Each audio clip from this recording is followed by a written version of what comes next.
Hello everyone, welcome to Chetna classes YouTube channel. हम कर रहे हैं तैयारी बोर्ड की। जैसा कि मैंने आपको तैयारी का स्टेप दिया है, हमारा सबसे पहला स्टेप है कि हर एक चैप्टर को हम कई बार पढ़ें। क्यों पढ़ें भाई हर एक चैप्टर को कई बार?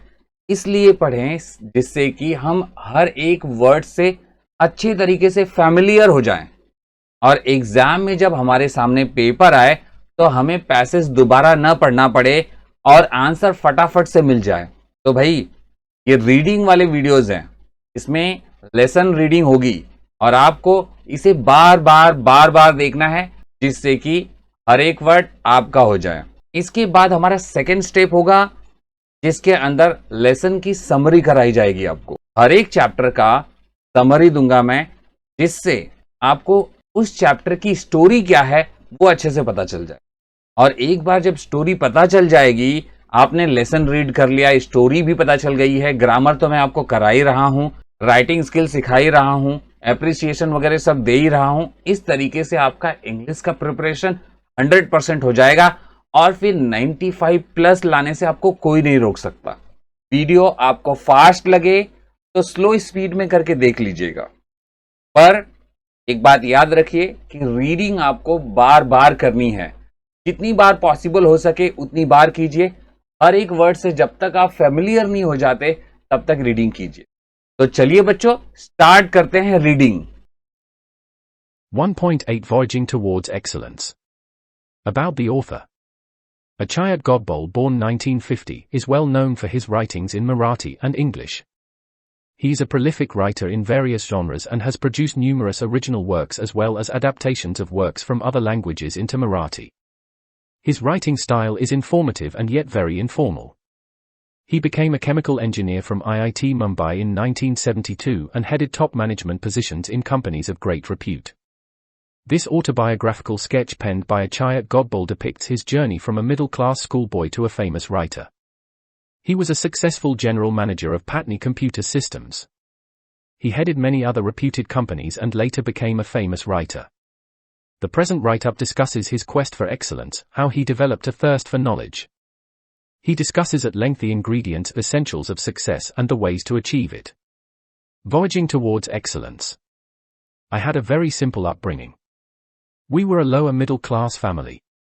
Our 300 square feet house did not even have basic amenities such as a fan, a refrigerator, a geyser, a dining table or a gas stove, leave alone an air conditioner or a car. It was only when I entered the college that I got a watch and we got a dining table and a gas stove at home. Nevertheless, culturally, I had a rich childhood. Poets like Vinda Karandikar, Mangesh Padgaonkar and Vasant Boput used to visit our home, and for hours I could listen to the discussions about poetry and literature Marathi and English. They used to talk about Keshav Sut, Mardukar, Shakespeare, Charles Dickens and Thomas Hardy. I did not fully understand their discussions in depth, but I was immensely impressed. We also were lucky to have P.T. Kumar Gandharv, P.T. Bimsan Joshi and P.T. Jasraj visit our place and talk about Indian music till late night or sometimes dawn. This is how and why I developed my interest in literature and music during my school days. I did not and even today don't understand the grammar of music, but I began to love it tremendously since then. Most of the times the topics of discussion at our home were about music, literature, paintings, sculptures etc. I could listen to the discussions about Van Gogh, Mozart and Michelangelo etc. It was because of such a milieu around me that I had a firm belief, which I still hold, that all arts are equally, if not more, important in our lives than science or technology. I had learned from my childhood that money does not mean everything in life. It is necessary, but if at all there is something which enriches our lives and puts meaning to our existence, it is the arts, music and literature. This is not to say that I did not like science or mathematics. In fact, I loved these subjects. However, I did not study them only for scoring maximum marks in the examinations. I used to study these subjects, or any subject for that matter, for its inherent beauty. I found Newton's law of motion beautiful and Pythagorean theorem elegant. I loved solving problems of physics and mathematics of the 9th standard when I was in the 7th, not to show off, but just because I used to get involved in solving them. I used to love problem solving and used to enjoy finding out the most elegant method of solving them. Obviously, these problems were not a part of the curriculum, but I enjoyed the whole process. This attitude of looking beyond marks or examinations and to seek joy in solving any challenging problem helped me to develop a problem-solving attitude which came handy when I appeared for my IIT entrance, JEE, because this exam is completely based on your problem-solving ability and the ability to think not only logically but quickly and rapidly. I scored 100% marks in mathematics in almost all the examinations that I appeared for from my first standard until IIT, barring only a few times. I stood 16th in the SSC board. At that time, this examination was for the whole of Maharashtra, including Nagpur, and I stood first in the university in all subjects put together. Those days you could get an admission into IIT without the entrance test, JEE, if you had secured the first rank in the university. Therefore, I did not have to appear for the entrance test to get the admission into IIT, but nobody in Solapur told me about it, for I doubt if anybody in Solapur even knew about this rule. Therefore, I appeared for the entrance examination, and I secured a very good rank in the same. I was quite happy getting into IIT, but my joy was short-lived. At Solapur I had not seen any building which was more than 3-storied. Mumbai, however, was full of skyscrapers. At IIT, most of the students and professors used to converse in English, whereas my English was very poor. I had my entire education in Marathi. My spoken English was quite pathetic. Not only did I have a very weak vocabulary, but my pronunciation also was terrible and my construction of English sentences very awkward to say the least. Due to all this, I was feeling quite lonely and terrified in Mumbai in general and IIT in particular. I had developed an inferiority complex and wanted to run away from IIT and even Mumbai. One day I was sitting at my mess table in the hostel sipping tea when a senior guy came and sat on the chair adjacent to me. He was a convent-educated guy with fairly sophisticated English, at least spoken or colloquial English. He was a bit arrogant and wanted to pull my leg. He tried to engage in some conversation with me and started pointing out errors in just about every sentence or everything that I said. After about 5 minutes he walked away after insulting me. I felt extremely humiliated and upset. As it is, I was feeling quite depressed and diffident, and this incident was the last straw. I was almost broken. I felt out of place there and literally wanted to run away to Solapur that very moment. However, it was only my self-esteem which stopped me. Suddenly, a feeling of determination and strength came over me and gripped me. Despite hailing from Solapur, if I could be a rank holder in the school, college and IIT with many awards in mathematics, there must be something right with me.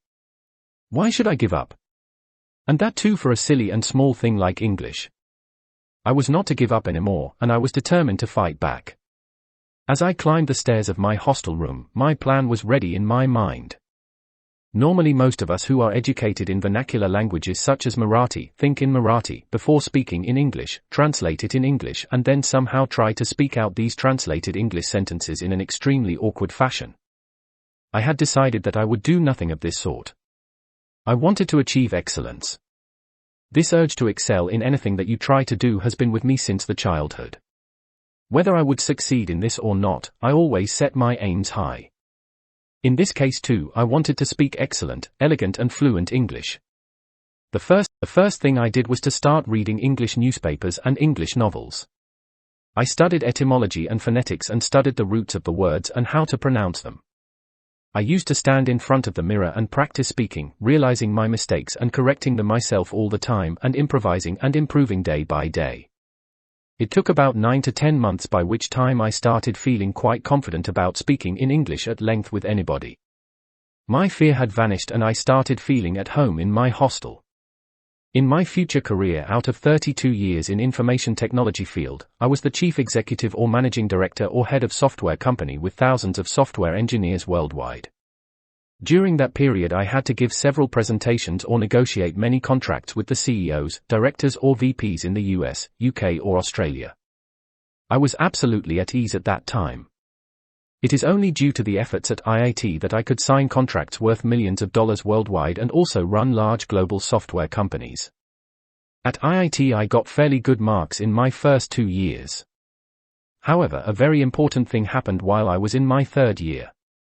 I came in contact with about 15 to 20 extremely brilliant students, researchers and professors from IIT, TIFA and BARC. They included top-ranking students from IIT, visiting professors in American universities, and very renowned mathematicians in the world and so on. I was instantaneously attracted to this group. This friendship had a lasting impact on my life. Until that time I used to consider myself somewhat intelligent. However, after I met my friends in our group, I came to know what real brilliance meant, and I realized where I stood. I was actually also very lucky that I came in contact with great people on the global scale early in my life. Later in my life, when Mr. Narayan Murthy left Patni to start Infosys, I started heading Patni's software division, occupying the same chair. My head office was in Cambridge, Massachusetts, USA, very near Boston. It was in fact the adjacent building to MIT in America. I had to visit the US every few months in those days. I used to visit MIT during lunchtime to meet my friends. There one could see a couple of Nobel laureates at the dining table. If you walked for an hour from there, you could reach Harvard Square near Harvard University. I used to visit both of these universities and could talk to a number of Nobel laureates. During these years I traveled a lot to US, Europe, Japan and Australia, and could meet a number of great thinkers and management gurus such as Alvin Toffler, Peter Drucker, C.K. Prahlad, Tom Peters, or great technologists such as Vincent Cerf, who designed TCP/IP, which is the basic protocol of Internet. All these discussions with these greats broadened my horizon, and my aims and worldview became global. It taught me humility and made me realize that I had to achieve a lot in life. The lesson in humility and hard work as well as passion for excellence was going to play a very important and vital role in my life. Coming back to my groups in IIT, my friends were not only more intelligent than me, but they were very well read. They had interest in all the subjects like science, technology, sociology, psychology, economics, philosophy, anthropology, archaeology, political science, etc. Our group was interested in all of these branches apart from all the fine arts such as music, literature, painting. In short, our group was interested in almost anything under the sun and which concerned human life and existence. I was immediately attracted to the group and developed immense and deep interest in all these branches of knowledge. None of these subjects were part of our curriculum at IIT, but again, I never studied for scoring marks in any examination. Here was a sea of knowledge in front of me which I thought was necessary to pass the examination of life, which was far more important than just passing IIT examination. It is very difficult to become a master or an expert in all these subjects, but it was very important for me to understand at least the basic principles of most of these subjects. Any of us could easily top the GRE examination and migrate to the US. However, that thought never even touched our minds. To understand the world and how it works and serving India and her people was far more important to us. Therefore, I plunged into all these branches of knowledge. It was a period of renaissance for me. We used to discuss about relativity, Big Bang, aesthetics, literature, philosophy, economics and many other subjects every day until late into the nights. My cupboard was full of books on a variety of topics. It is only because of the human curiosity that we have been able to make such a great progress in science and technology, and social sciences. I have a number of limitations, but one thing I am proud of is the curiosity, humility, and humanity, i.e., concern for our fellow human beings. I learned these values during my IIT days. I also became a firm believer in rationalism and equality for all the castes, creeds, races, genders, and religions. I started treating nature as God and humanity as religion. I passed from IIT, joined a non-violent social movement for tribals with Sarvodaya, participated in a peaceful satyagraha, went to jail for 10 days, came back to Mumbai, was jobless for a while, worked for Rs. 125 a month to supervise workers at the night shift in a mechanical workshop, changed 13 houses in Mumbai, and finally settled on information technology as my career. I spent 32 years in information technology, out of which I was a chief executive officer or MD or the software head for 23 years for large global multinational software companies with thousands of software professionals worldwide and 6 offices in the US, 3 in Europe, 1 in Japan and 1 in Australia. I had to travel all over the globe around 150 times for business. During this period, I had also written for books with 500 to 700 pages each on information technology published by Tata McGraw-Hill and then translated into Chinese for global distribution. I learnt a lot of things when I was running these large companies. The first one was the importance of teamwork. In today's world, nothing is possible without teamwork. You cannot be successful if you are a loner and an egoistic person. Secondly, you need to lead from the front by setting a good example in front of your staff. Third was that you need to treat your subordinates and your colleagues as friends. In my career I made a few mistakes, but learnt a lot about motivation, being a good listener, target setting, and the art of delegation, which forms such an important part of today's management. After working for all these software companies for so many years, I wanted to return to my first love, i.e. to read and write on various subjects concerning human life and existence. Therefore I gave up 2 offers of around 3 crore rupees per annum to become a writer. This is how my second innings as a writer in Marathi began. After this I have written about 34 books in Marathi. Most of them have become bestsellers with tens of thousands of copies sold for each. However, it is not the sales or the money that is important to me as much as the fact that these books have brought about very good changes in the lives of thousands of readers. After reading my autobiography, Musafir, and a book on psychology, Manat, hundreds have come out of depression and more than a dozen have given up thoughts of committing suicide and decided to start all afresh. There are hundreds who tell me that they understood the theory of relativity or Big Bang after reading my book on science, Kimaiga. My book Boardroom on Management has created at least 20 successful entrepreneurs. Then there are hundreds who tell me that they now can understand Economic Times or NDTV Profit after reading my book on economics, Art Hat. Many have turned to mathematics after reading my book on mathematics, Ganati. The same is true about my books on Indian music, Nadved, English literature, Zapuza, painting, canvas, Western films, Limelight, and Western music, Symphony, or books such as Genius series, Rakta or Vitamins or Anatha. It is these reactions of thousands of readers and the feeling that I am touching the hearts of thousands, if not lakhs, of my readers that keeps me going. Why am I telling you my story?